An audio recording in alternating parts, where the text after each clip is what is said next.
una máscara y una fachada. El embargo es una máscara del totalitarismo castrista. El embargo, una prohibición por razones económicas, políticas o bélicas que un Estado toma respecto a otro.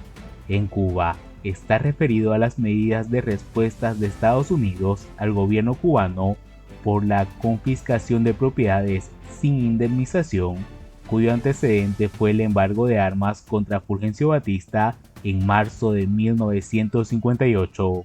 El argumento del embargo por parte del régimen castrista, disfrazado con el contraeufemismo de bloqueo, no resiste el análisis, pues ni un hecho es causa de otro que le precede en el tiempo.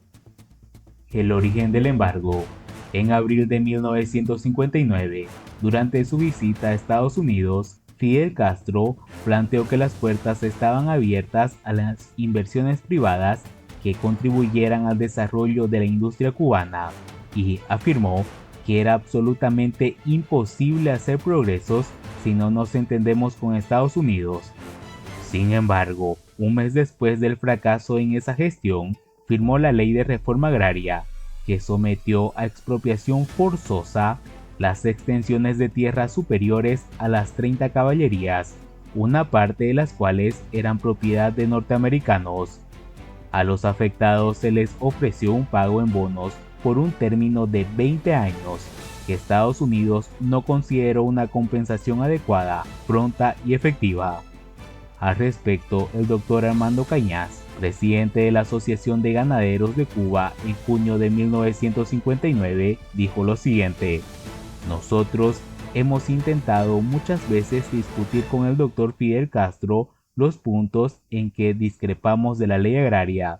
Se desvirtúa el derecho de propiedad privada y de libre empresa con un organismo estatal omnímodo e inobjetable. Entre julio y octubre de 1960, el gobierno revolucionario confiscó las propiedades estadounidenses en Cuba. Esos hechos, potenciados por el intento de exportar la revolución mediante envíos de guerrillas armadas a países vecinos, fueron anteriores al embargo parcial decretado por el presidente Eisenhower y al embargo total de comercio, excepto de alimentos y medicinas, decretados por el presidente John F. Kennedy. Las expropiaciones de Cuba fueron violatorias de la ley fundamental de la República, unos estatutos constitucionales implantados sin consulta popular que en el artículo 24 reprodujeron lo estipulado en la Constitución de 1940.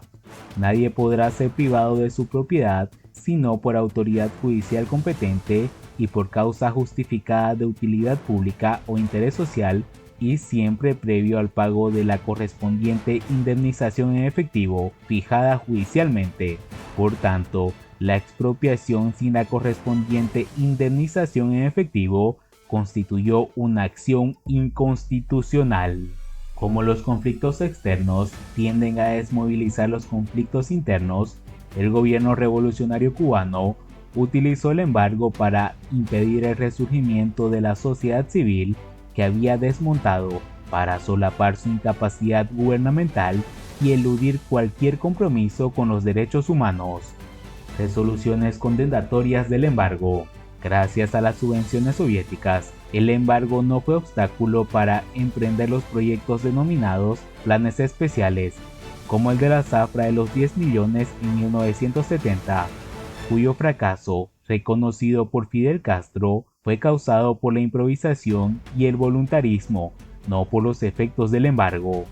La mejor prueba de ello es que el embargo databa de 1962 y, sin embargo, la primera propuesta de resolución condenatoria del embargo ante la Asamblea General de las Naciones Unidas, ONU, no se presentó hasta 1992, año en que Cuba dejó de recibir las subvenciones soviéticas, lo cual demuestra que los fracasos cosechados no eran atribuibles al embargo.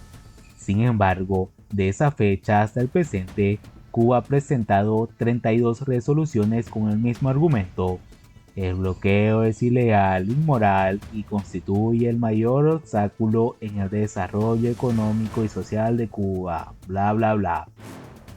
En 2016, Estados Unidos e Israel se abstuvieron y el resto de los países votó a favor de la resolución cubana. Como los acuerdos de la ONU no son obligatorios de cumplimiento, al llegar a ese punto, el máximo posible a lograr en ese organismo se imponía la negociación. La oportunidad la brindó el presidente Barack Obama con los 6 paquetes de medidas que dictó para flexibilizar el embargo, a las que Cuba ignoró, dejando con ella al descubierto que el objetivo de las resoluciones no era otro que enmascarar la ineficiencia del sistema totalitario y la inexistencia de libertades. Estados Unidos cambiaba su política, pero Cuba no cambiaba la suya. Una decisión contenida en la carta de Fidel Castro a los estudiantes de la Universidad de La Habana el 26 de enero de 2015, en la que se manifestó contrario a las negociaciones con Estados Unidos. Las conclusiones. La Revolución Democrática, anunciada en 1959, derivó en la apropiación de las instituciones claves, puestas al servicio de una élite militar que, a la vez que vociferaba contra el embargo en los foros internacionales, por detrás compra a Estados Unidos desde pollo, la única proteína que consume la mayoría de los cubanos, hasta automóviles. Todo ello a pesar de que el bloqueo constituye el mayor obstáculo en el desarrollo económico y social de Cuba. La primera causa de crisis en Cuba, atribuida por el gobierno cubano al embargo, radica, pues, en el monopolio estatal sobre las libertades, la propiedad, la enseñanza y las personas.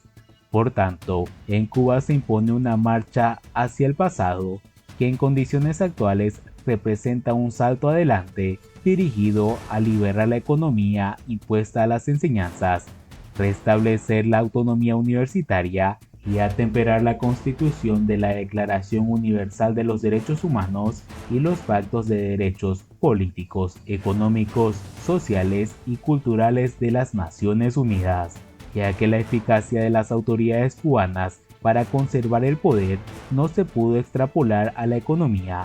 El único camino posible es cambiar.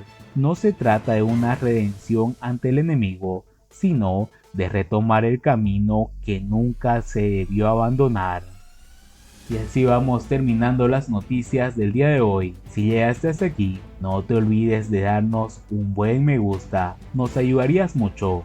Muchas gracias por seguirnos, por escucharnos y no te olvides de compartir el video con tus amigos. Nos vemos.